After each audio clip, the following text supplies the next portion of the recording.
On October 21, 2008, a townhouse on Witch Duck Road became the scene of a terrible accident. A woman was strangled by her pet reticulated python. The story became a national sensation, leaving people shocked and confused as to what exactly happened. This is Amanda's story. Hit like and subscribe. This is Fierce.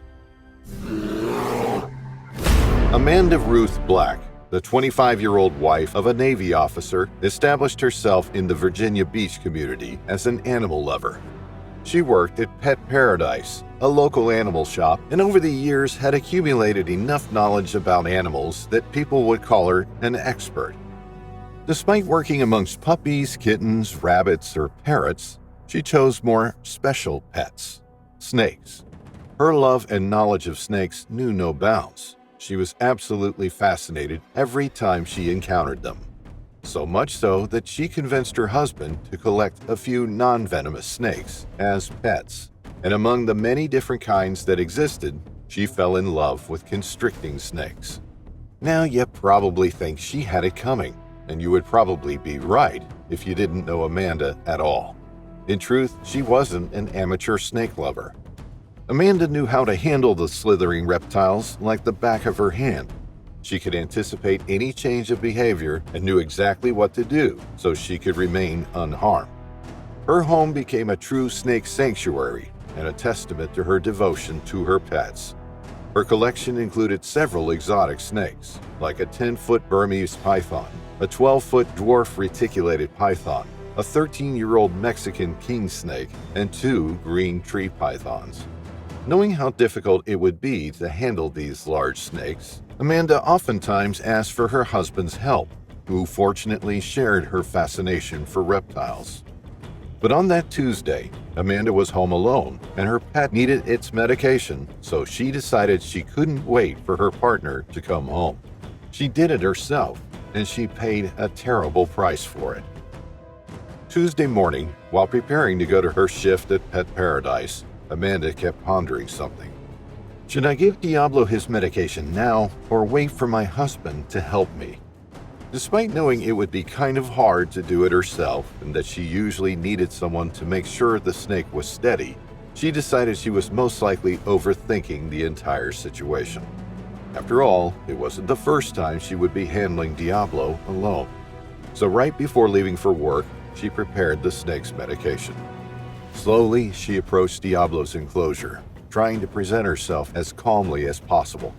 "Come on, Amanda, it's like when you played with him when he was smaller," she thought to herself. The big difference now was that he wasn't that small anymore. He was almost 10 feet long, and he weighed over 20 pounds.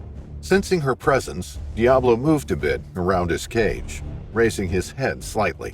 Amanda kept talking to her pet, trying to maintain a steady hand. She kneeled before the cage and placed her hand on the lock. As soon as the click of the cage opening was heard, Diablo became more alert. There were only a few times the snake was allowed outside the cage, when Amanda cleaned it, when she gave him his medicine, and when she fed him. The 25-year-old woman got up and stretched her arms toward the python. She gently lifted Diablo's midsection and carefully got it out of the enclosure. During all of this, the syringe that contained Diablo's medication was resting on the dresser next to the cage. Trying to hold the heavy python with one hand, she leaned backwards for the syringe, her head turned away from the snake. Diablo slowly began to wrap its tail around one of Amanda's legs, a behavior he had done since he was a snakelet, so she didn't think much of it. But something disturbed Diablo while his owner grabbed the syringe. It wasn't the sharp object, not at all. And what he probably thought was happening right at that moment was Amanda feeding him. The smell of Amanda's breakfast was still lingering around her, a detail the young woman hadn't thought of before entering the python's room. The moment Amanda faced the snake after procuring the syringe from the dresser, she knew something had changed. As she tried to steady the python in order to give him the medication, Diablo started to move frantically, wrapping himself tighter on her leg.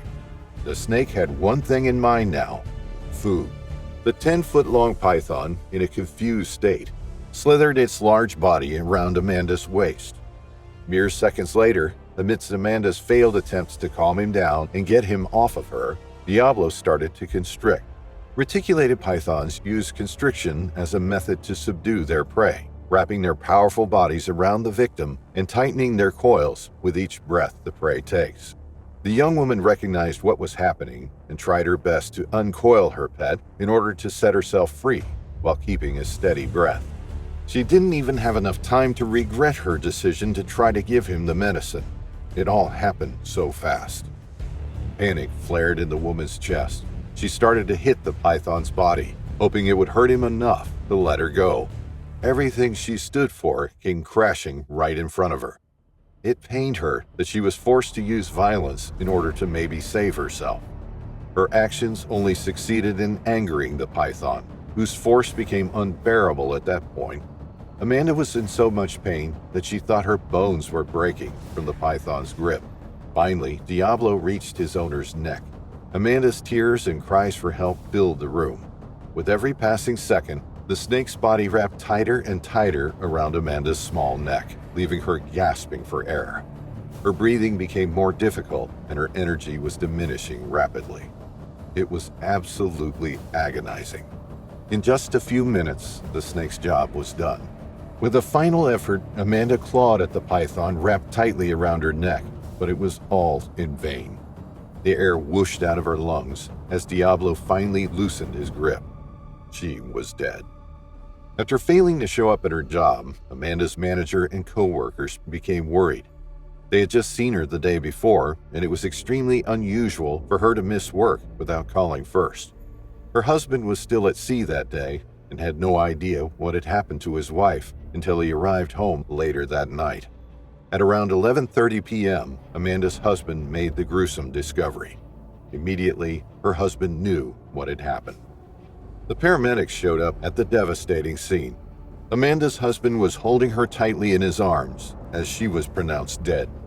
The medical examiner confirmed that she had died from asphyxiation caused by the python's constriction. The snake was removed from the house after the police found him in another bedroom, visibly agitated and defensive. Amanda's husband asked the authorities to euthanize the animal. Seeing them brought so much pain that he decided to hand over the other snakes to animal control. The news of Amanda's death shocked the entire country. From all over, messages of support, grief, and disbelief filled the newspapers and online forums. Amanda's passion for snakes was obvious in every aspect of her life, but unfortunately, this exact passion led to her terrible, gruesome death.